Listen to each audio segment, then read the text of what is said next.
Ya, selamat pagi, siang, sore, malam. Saya yang sedang mendengarkan dan menyaksikan podcast Pandemic Talk kita kali ini.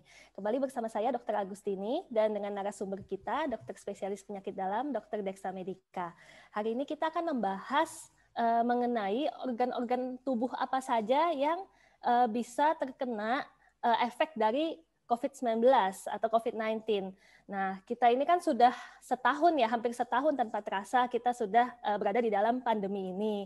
Yang awalnya kita kira COVID-19 itu hanya menyerang paru-paru atau sistem pernapasan, ternyata makin ke sini semakin terlihat efeknya di organ-organ tubuh yang lainnya. Misalnya seperti yang paling terlihat akhir ini yang lagi hits juga, misalnya gejala pada kulit yang berbentuk seperti ruam-ruam pada salah satu public figure yang ada. Kemudian juga banyak gejala lain seperti gejala saraf, hilang penciuman, dan lain sebagainya.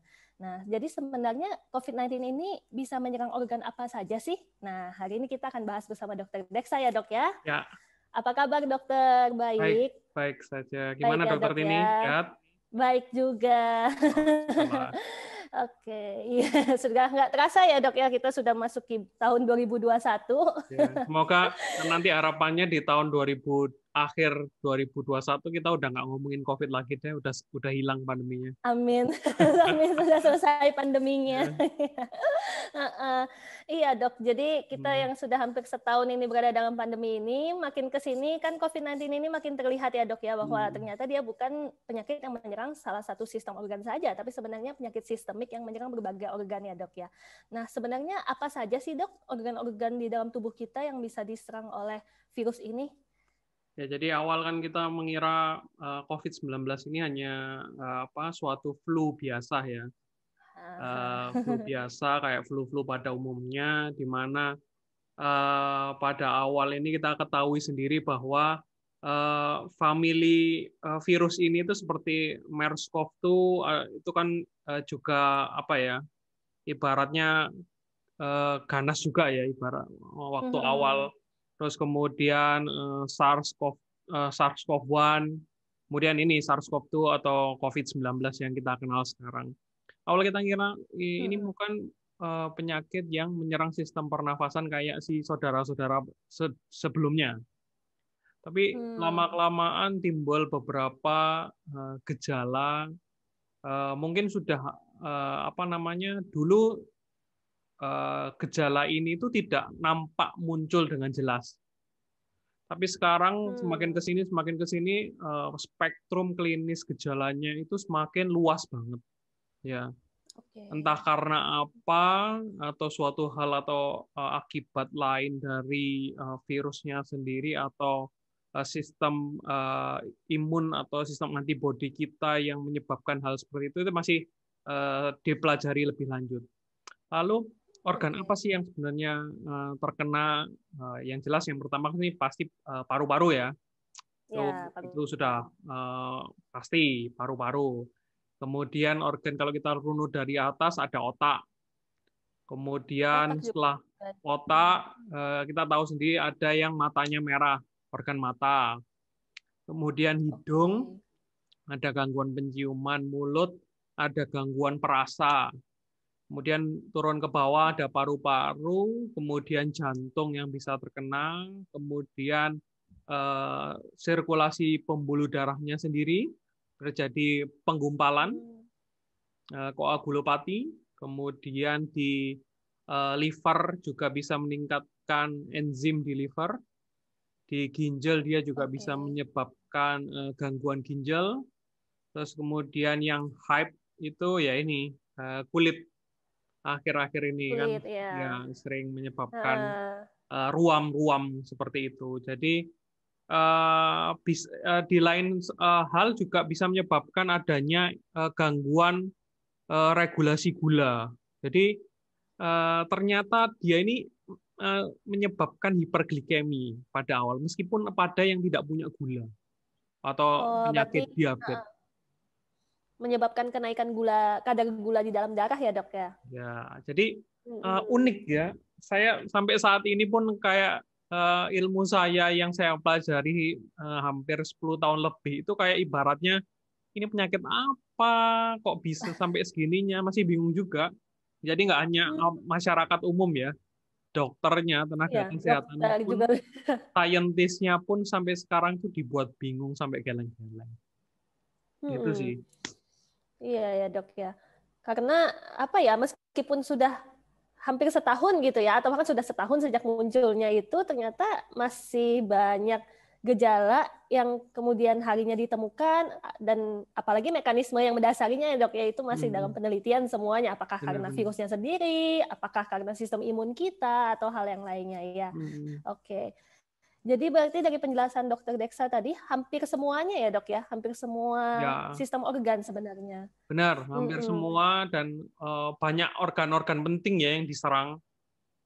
Terus Mm-mm. gejalanya misalnya kalau misalnya di otak itu delirium, ya kan? Kalau kita ngomong delirium, Mm-mm. orangnya bingung, linglung, sulit Pernah membedakan kita bahas dulu situasi. ya dok ya. Benar, yang pernah kita Ya, bahas dulu. Terus kadang itu disertai dengan nyeri kepala. Terus kalau oke. di apa namanya mata ini matanya merah, Mata.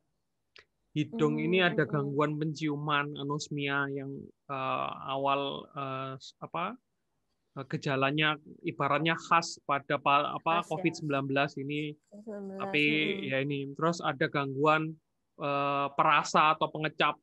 Jadi kita tidak bisa Hmm, merasakan makanan yang sebetulnya ini enak apa maksudnya berasa manis, asin atau berasa. apa itu sulit juga dibedakan. Kemudian kalau di Oke. paru-paru ada sesak manifestasinya atau gejalanya, sesak nafas yang Mm-mm. berat atau hypoxia.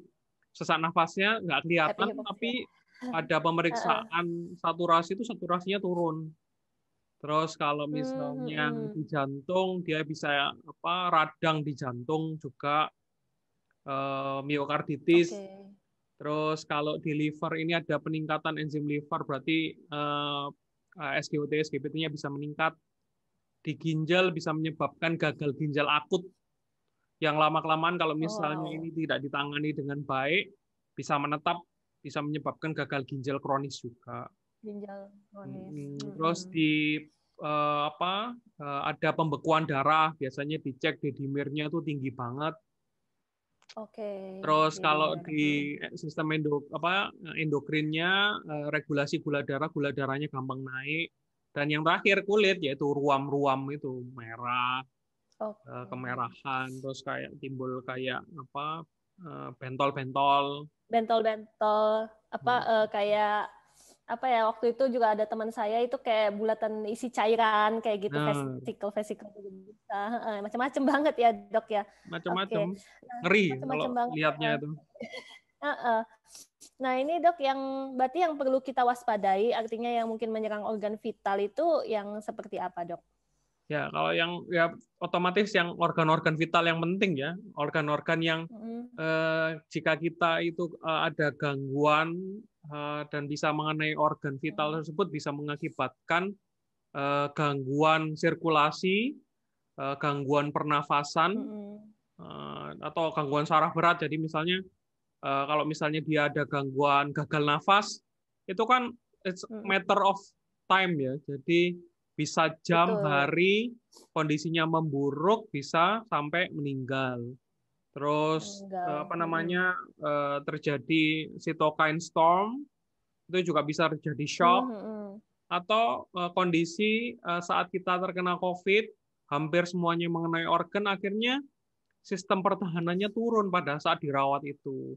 Muncullah secondary infection, sepsis dari Oh organ ya. apa dari bakteri lain. Jadi ya Mm-mm. eh, salah organ ini penting banget kalau misalnya yang diserang itu organ vital ya bahaya juga. Kalau di jantung bisa dia terjadi aritmi, kardiak aritmi juga bisa. Kemudian shock Oke. kardiogenik juga bisa. Hmm. Apalagi yang punya penyakit komorbid. Pernah Nah, dong yang kita dari bahas sananya, waktu itu. ya, yang dari sananya udah Sudah jelek juga ini organnya. udah nggak bagus fungsinya, ya. Mm-mm. Ditambah COVID, wah semakin ini ya, Nah penurunan itu loh. fungsinya semakin ini. Tapi anehnya Iya. gini loh. Eh, beberapa orang itu sembuh baik. Yang ada yang Mm-mm. baik sembuh. Ada orang muda dia kena COVID, COVID-nya berat, nggak punya komorbid, nggak punya penyakit kronis atau apa-apa. Tapi Ada juga orang yang punya penyakit kronis, dia ini diabetes, ada gangguan ginjalnya, kena COVID, ada yang selamat, ada Oke. yang meninggal juga. Jadi Tinggal. benar-benar kita ini sedang virus ini virus baru dan masih terus menerus diteliti. Jadi ya ini kita yang benarnya harus benar-benar waspada lah. Apalagi kasusnya meningkat tinggi kan sekarang. Iya, sekarang meningkat tinggi sekali. Dan ini sebenarnya ya benar-benar nggak ketebak ya dok ya, seperti yang tadi dibilang. Ada yang muda, terus gejala berat sampai meninggal. Ada yang punya komorbid, tapi ternyata selamat seperti itu. Nah, ya. Jadi nama kalau orang luar ngomongnya ini the great invaders. Jadi invasi besar-besar apa yang benar-benar semua organ tubuh itu kok bisa kena gitu loh. Iya. Gitu kita juga sebagai dokter juga terheran-heran ya dok ya, karena biasanya kan penyakit juga biasa penyakit-penyakit yang sebelumnya dia ada apa ya lebih spesifik, lebih khas gitu ya menyerang salah satu sistem organ. Misalnya contoh kayak pneumonia yang sebelumnya pun juga virus ataupun bakteri fokusnya ya di sistem pernapasan begitu kan, tidak yang sampai ke kulit, sampai ke mata dan segala macamnya. Iya, oke. Berarti sangat penting untuk kita tetap melaksanakan 3M ya, Dok ya. Dan protokol VBJ supaya kita jangan sampai kena organ apapun itu. Ya. Obatnya kan sudah dibilang di awal. Obatnya COVID itu ya memakai masker. Sampai sekarang pengobatan yang definitif atau yang benar-benar bisa menyembuhkan itu kan belum ada. Belum ada ya, Dok ya. Ya, jadi ya belum memang ada. Pencegahan utamanya yaitu 3M tadi. Masker, 3M. Kemudian mencuci tangan dan menjaga jarak. Dan ada ini harapan, yaitu tadi vaksin ya. Vaksin yang sekarang lagi rame diperbincangkan. Semoga itu ada secerca harapan. Tapi ya ini tetap 3M. Jadi ibaratnya nomor 1 itu 3M, baru vaksin. Jadi ya ini yang utama ya 3M. Jadi betul. Jangan sampai terbalik. Jangan sampai karena secerca harapan vaksin akhirnya nggak 3M. Nggak 3M. Ya udah selesai juga, kena juga COVID. Terus nanti kita kan jadi kalau sudah kena baru kita nanti ketar-ketir memikirkan semua organ yang bisa terkena oleh COVID ini gitu ya dok ya. Jadi supaya kita nggak perlu galau, nggak perlu cemas, nggak perlu frustrasi mikirin organ-organ apa yang bisa kena, sebaiknya jangan sampai kena sama sekali ya dok ya. Oke, iya. Dari Dokter Deksa ada tambahan lagi dok? Ya intinya kita tetap berdoa yang terbaik untuk agar pandemi ini segera hilang. Kemudian tidak perlu takut. Kok dok kok kena organ ini organ itu? Tetap jangan panik. Utamanya tetap jangan panik.